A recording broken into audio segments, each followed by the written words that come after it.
I want a divorce, Vivian. Those 5 words shattered the champagne bubble happiness of our 52nd anniversary dinner. The candles flickered between us in the upscale Minneapolis restaurant where Everett had proposed over half a century ago.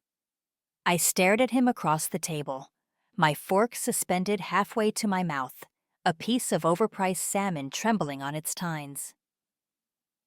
"What did you say?" My voice sounded distant, as if it belonged to someone else. Everett straightened his tie, the blue silk one I'd given him last Christmas, and spoke with the same measured tone he'd used during his economics lectures for 40 years. "I said I want a divorce. I've been thinking about this for some time." The restaurant continued its elegant hum around us, waiters gliding between tables, the gentle clink of silverware, the murmur of conversations and muted laughter. Our corner table suddenly felt like a stage, with me cast in a role I hadn't prepared for. "On our anniversary," I finally managed. "You're telling me this on our anniversary." He had the decency to look slightly uncomfortable, his eyes flicking to the depths of his whiskey glass. I thought it would be better to do this somewhere civilized. Civilized, as if ending 52 years of marriage could ever be civilized. "Why?" The word came out small, almost a whisper. Everett sighed, running a hand through his silver hair, still thick despite his 75 years, unlike the thinning strands I carefully arranged each morning. "You're not the woman I married anymore, Vivian. And frankly, I need a more interesting companion for my remaining years." His words landed like slaps. Not the woman he married, not interesting enough. "Is there someone else?" I asked, already knowing the answer. Everett had always been ambitious, disciplined, methodical. He wouldn't dismantle his life without having constructed a new one. "Camilla Reynolds." He said her name with a hint of defiance. "From the economics department, we've been seeing each other for the past 6 months. Camilla, 15 years younger than me. The sophisticated department chair with the designer glasses and impressive publishing record.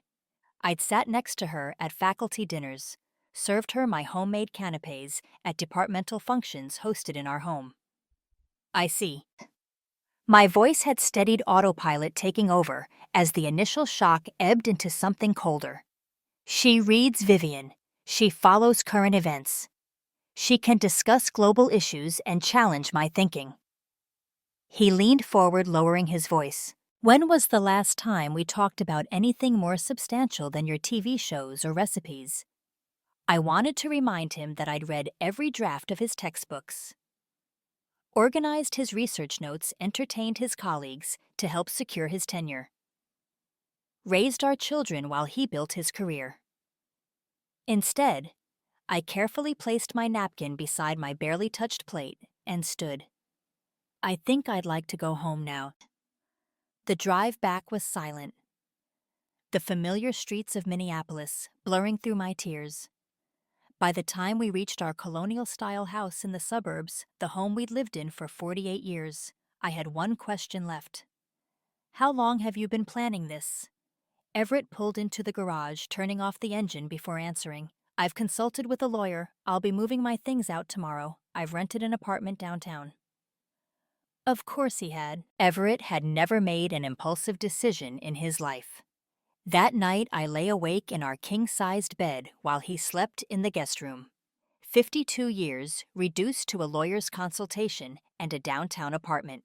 52 years of anniversary celebrations, ending with a request for divorce, the woman he'd married at 20 disappearing somewhere along the way to 72, replaced by someone too dull to keep.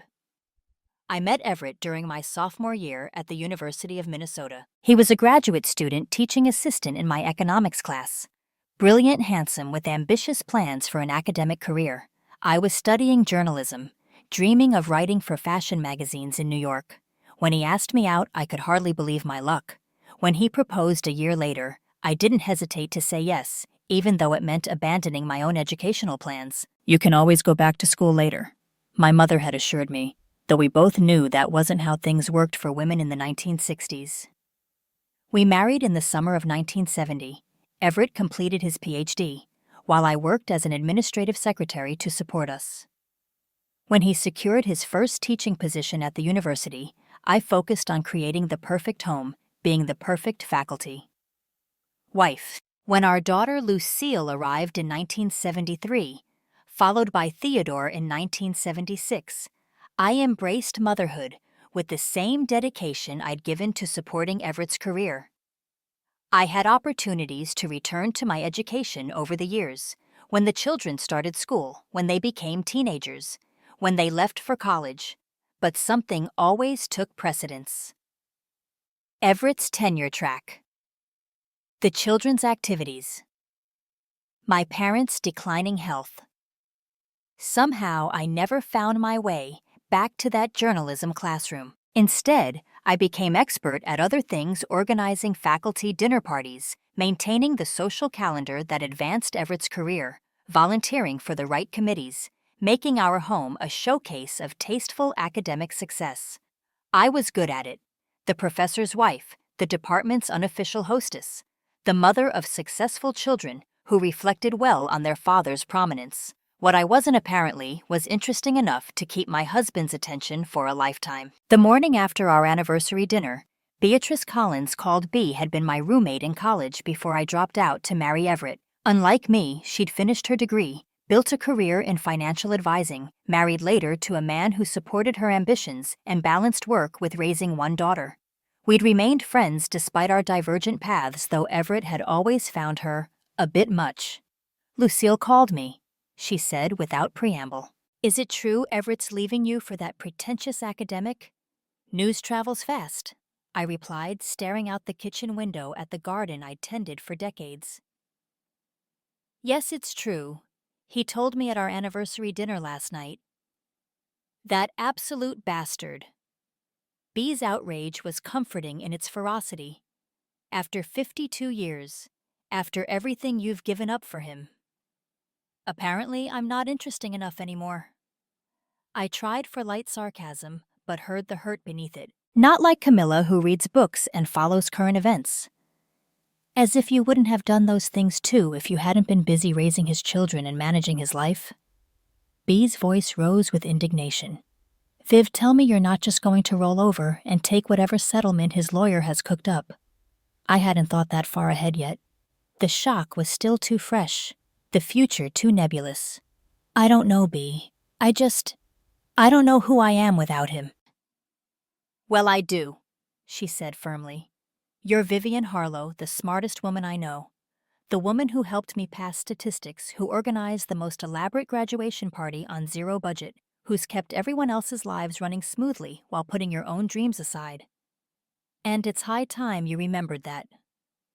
Her words penetrated the fog of my shock and hurt. Who was I without Everett? I'd been his wife for 52 years, longer than I'd been just myself. I'd abandoned my education to support his. I'd moved to follow his career opportunities. I'd raised his children, entertained his colleagues, edited his manuscripts, all while he built a respected academic career. And now at 72, I was being discarded for a newer model. Over the next week, Everett moved his belongings out of our home with efficient precision. He took his books, his awards, his antique desk, leaving conspicuous empty spaces throughout the house. He left behind the family photographs, the souvenirs from trips we'd taken together, the kitchen gadgets he'd never learned to use. Our children reacted differently to the news, Lucille. Our daughter, the Boston attorney, was furious on my behalf. He can't do this to you, Mom, she insisted during our nightly calls. Not legally, not morally, not after half a century. Theodore, our more contemplative son, took a measured approach. People change, Mom, he said gently, sometimes even after 50 years together. But that doesn't make what Dad's doing right. Friends and acquaintances from our decades in academic circles chose sides. Some expressed shock and support for me. Others quietly aligned with Everett, seeing his pursuit of new love in his 70s as something admirable rather than devastating. The most painful moment came 3 weeks after Everett's announcement, when I encountered him and Camilla at Giovanni's, the Italian restaurant that had been our regular date night spot for decades. They were sharing the corner booth, our booth, their heads bent together over a bottle of Chianti, laughing as if they hadn't upended my entire existence. Camilla noticed me first, her smile faltering as she touched Everett's arm. He turned, his expression shifting from happiness to discomfort. "Vivian, I didn't expect to see you here." "Evidently not," I replied, clutching my takeout order with white knuckles. "Hello, Camilla." She nodded, her sleek silver bob swinging forward.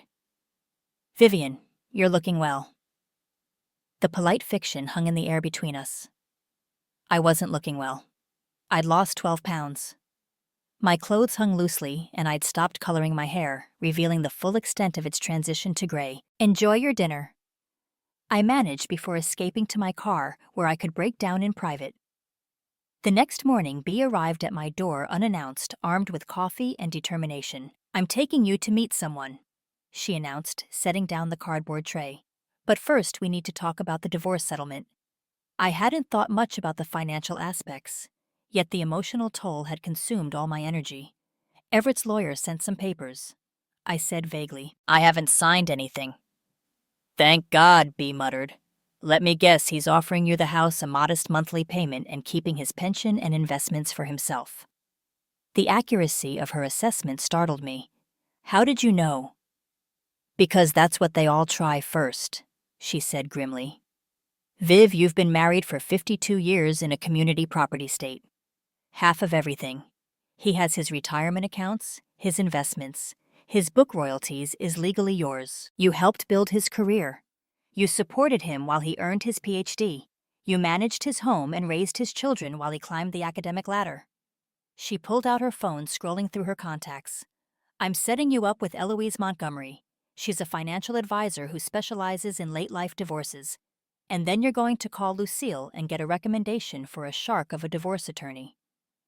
"I don't want to be vindictive," I protested weakly. Bea fixed me with a stern look. "This isn't about vengeance. Viv, it's about justice. It's about not spending your remaining years in reduced circumstances while Everett and his child bride enjoy the fruits of your joint labor." Her words penetrated my fog of hurt and confusion. What would my financial future look like? The house was paid off, but property taxes in our upscale neighborhood were substantial. I had Social Security, but I'd never built a career with retirement benefits of my own. Meanwhile, Everett had a professor's pension investment accounts, royalties from his textbooks assets we'd always considered ours, that he now apparently considered his. "You're right," I said finally. "I need to protect myself." "That's my girl." Bea smiled, squeezing my hand. "And while you're at it, it's time to figure out who Vivian Harlow is when she's not being Professor Harlow's wife." Dr. Eloise Montgomery's office overlooked the Mississippi River, its warm wood and leather furnishings exuding competence and discretion. At 58, she projected the confident air of someone who knew her worth, something I'd never quite mastered. "Mrs. Harlow," she began, after Bea had made the introductions and departed, "tell me about your financial situation." For the next hour, I laid out the details of our assets as I understood them: the house, Everett's pension, our joint savings, the investment portfolio he'd managed. With each revelation, Dr. Montgomery took notes, occasionally asking clarifying questions. "And what about your retirement accounts? Your investments?" she asked. "I don't have any of my own," I admitted. "I worked as a secretary before the children were born, but that was decades ago. After that, I was a homemaker." "And a homemaker?" she repeated thoughtfully. "Who managed the household budget?"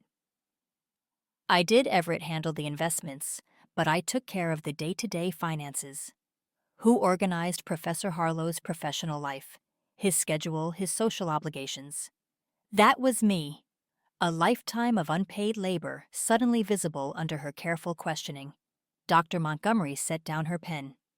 "Mrs. Harlow, what you've described is a traditional marriage where you provided essential support that enabled your husband's career success. That contribution has real economic value. Now we need to ensure that value is recognized in your divorce settlement."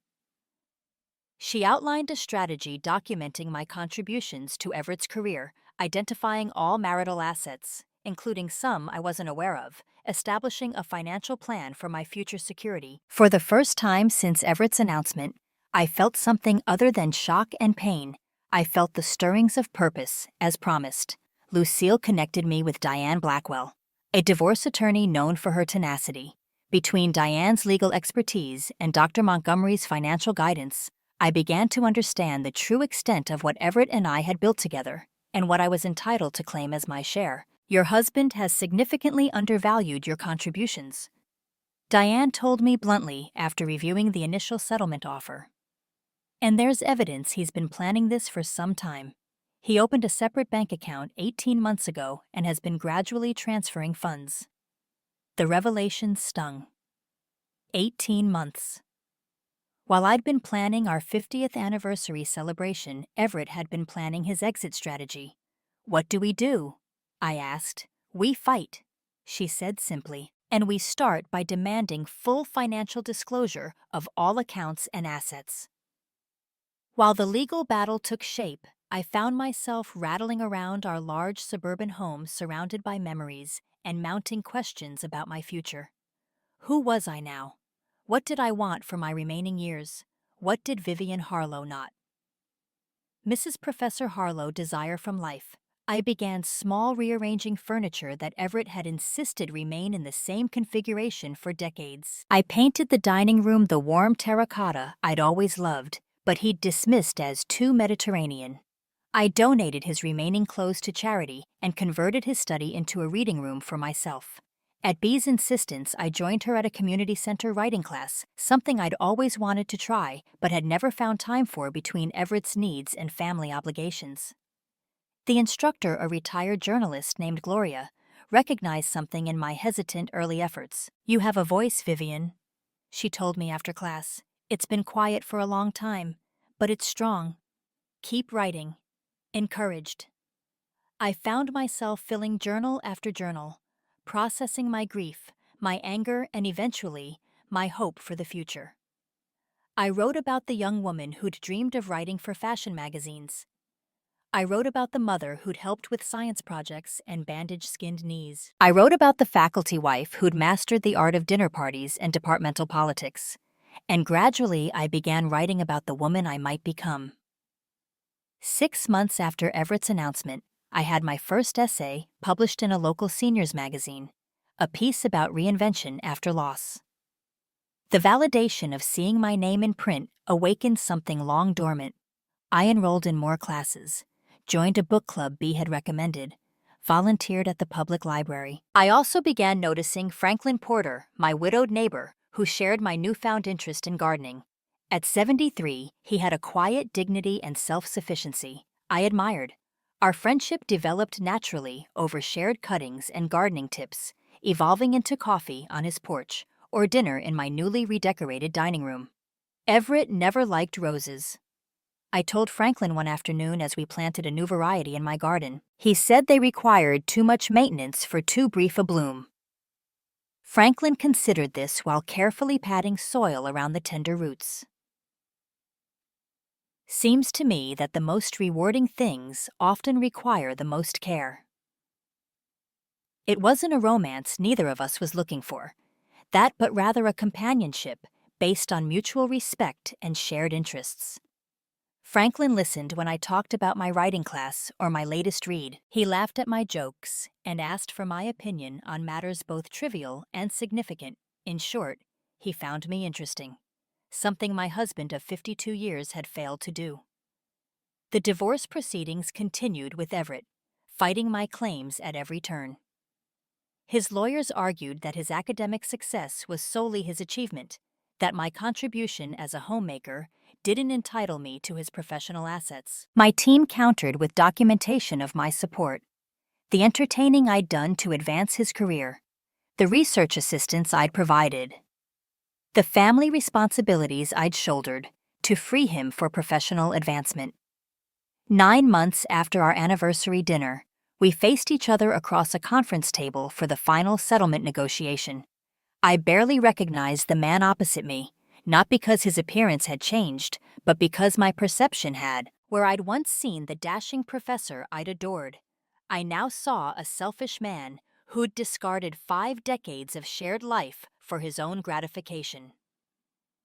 "Before we begin," Diane said, "I want to note that my client has documentation of undisclosed assets that Professor Harlow failed to include in his financial disclosures." Everett's lawyer leaned over to whisper something, and I watched my husband's face tighten with surprise and anger. He hadn't expected me to find the offshore account or the secondary investment portfolio. He'd assumed I was as financially naive as I'd allowed him to believe all these years. 4 hours later, we reached a settlement, one that recognized my entitlement to half of our marital assets, including Everett's pension and a percentage of his ongoing textbook royalties. I would keep the house until I chose to sell it and receive a substantial cash settlement representing my share of our investments. As we prepared to leave, Everett approached me directly for the first time that day. "This seems excessive, Vivian," he said quietly. "You're being vindictive." I met his gaze steadily. "No, Everett, I'm being fair. Something you might have considered before throwing away 52 years of marriage." In the year that followed, I transformed in ways I'd never anticipated. With financial security established through the settlement, I focused on building the life I wanted. I took a memoir writing course and began shaping my journals into a book about reinvention. In the third act of life, I established a blog sharing my experiences, which gradually attracted a following among other women navigating similar transitions. My relationship with Franklin deepened into a steady companionship that enriched both our lives without the complexities of romance. My children visited more frequently, Lucille bringing her teenage daughters Theodore and his husband, driving up from Portland for long weekends. Our family dynamic shifted as they came to see me as an individual, rather than half of a parental unit. I heard about Everett, occasionally, through mutual acquaintances. He and Camilla had moved in together in his downtown apartment. He'd taken an emeritus position at the university, giving occasional guest lectures and working on a new edition of his textbook. On the surface, he had exactly what he'd wanted, a new life with a more interesting companion. Then came the evening of my book launch. Starting over at 72, Finding Yourself After Losing Your Life had been picked up by a small regional publisher, exceeding everyone's expectations, including my own. The local bookstore was packed with friends, fellow writers from my classes, neighbors, and my proudly beaming children. I was in the middle of reading a passage when I noticed him at the back of the room. Everett stood near the door, looking older than when I'd last seen him, his expression unreadable as he listened to my words about rebuilding a life after betrayal. During the reception afterward, he approached my signing table, a copy of my book clutched awkwardly in his hands. "Congratulations, Vivian," he said, his voice carrying the formal politeness we now used with each other. "I didn't know you were writing a book." "There are many things you didn't know about me, Everett," I replied, taking the book to sign. "Would you like this personalized?" He hesitated. "Yes, please." I wrote a brief message and handed it back. Our fingers brushed in the exchange, a momentary contact that once would have been unremarkable after decades of intimacy.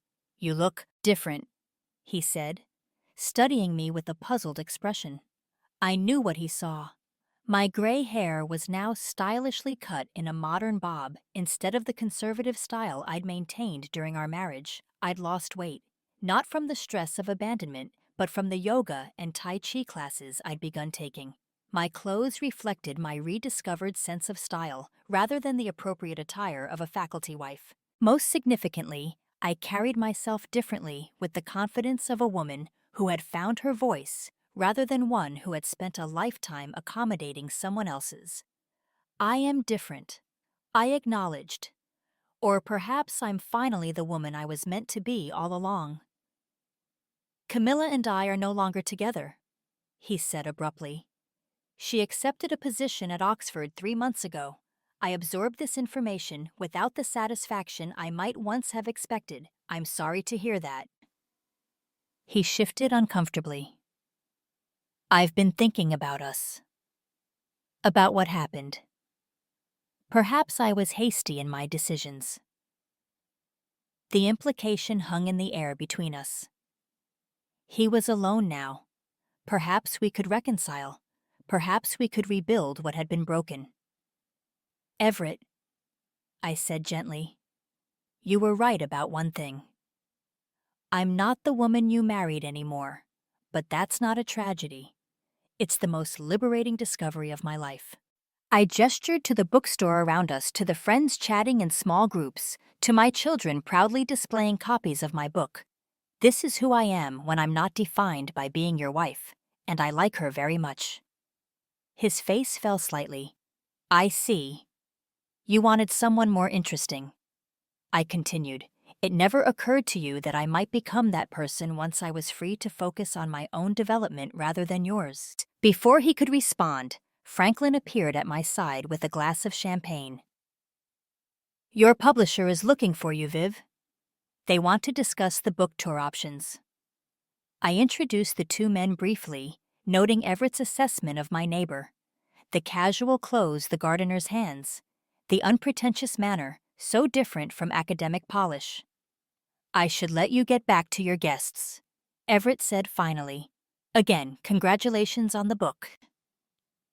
As he walked away, Franklin raised an eyebrow. So that's the ex-husband. Yes, I confirmed, that's Everett. Franklin nodded thoughtfully. Seems like a man who's recently realized he made a significant miscalculation. I laughed, surprised by his perception. Perhaps, but it's a calculation I'm grateful for now. For my 75th birthday, Lucille and Theodore organized a celebration that would have been unimaginable 3 years earlier. The party was held at an art gallery downtown, where one of my fellow writing students had connections. Friends from every phase of my new life attended my writing group, my book club, my fellow volunteers from the library. Neighbors including Franklin and of course Bea, who took full credit for my transformation. To Mom, Lucille toasted, raising her glass, who showed us all that it's never too late to become who you were always meant to be. Later, as Franklin and I shared a quiet moment away from the festivities, he asked, "Do you ever regret it?" The divorce, I mean. I considered the question carefully. I regret the lost years, the time I spent suppressing my own interests and ambitions to support Everett's. But the divorce itself. No, it was painful, but necessary. Without it, I'd never have discovered who I could be on my own terms. For what it's worth, Franklin said, his eyes crinkling with warmth, I think this version of Vivian Harlow is extraordinary. 3 years after Everett told me I was no longer the woman he married, my memoir entered its second printing. I'd downsized from our family home to a light-filled condominium near the Arts District, decorated entirely to my taste. I traveled to New York to visit the fashion magazine headquarters I'd once dreamed of working for, invited now as a guest author discussing late-life reinvention. My blog had evolved into a resource for women facing similar transitions, and I'd been invited to speak at conferences about third-act transformations. Franklin remained my steadfast companion, our relationship defying conventional labels, but providing both of us with meaningful connection. Everett and I maintained a cordial distance, connecting only through our children and grandchildren at major family events. He'd returned to teaching part-time, living alone in his downtown apartment that had once symbolized his freedom, but now seemed to represent a certain solitude. Sometimes I caught him watching me during these family gatherings, observing my interactions with others, my comfortable laughter, my engaged conversations about books and politics and global issues. I recognized the expression in his eyes, regret mingled with bewilderment, as if he were trying to reconcile the vibrant woman before him with the wife he had dismissed as uninteresting. I didn't take satisfaction in his regret. Rather, I felt a complex gratitude for the painful catalyst that had forced me to rediscover myself after decades of self-neglect. In discarding me, Everett had inadvertently given me the greatest gift possible, the opportunity to become fully myself. On the final page of my memoir, I wrote the truth I'd come to understand through this journey. Sometimes the end of one's story is the most beautiful beginning. For 52 years, I worked to be the woman my husband wanted me to be. Now I'll spend whatever time remains becoming the woman I was always meant to be. Not a version diminished by decades of accommodation, but one expanded by newfound freedom and self-discovery. Not the woman he married, but someone far more complete, far more authentic, and far more content than she ever could have been while living in his shadow. Or as I told my writing group, with considerably less literary flourish, the best revenge isn't just living well, it's becoming your truest self unapologetically. And in the end, that's exactly what I did.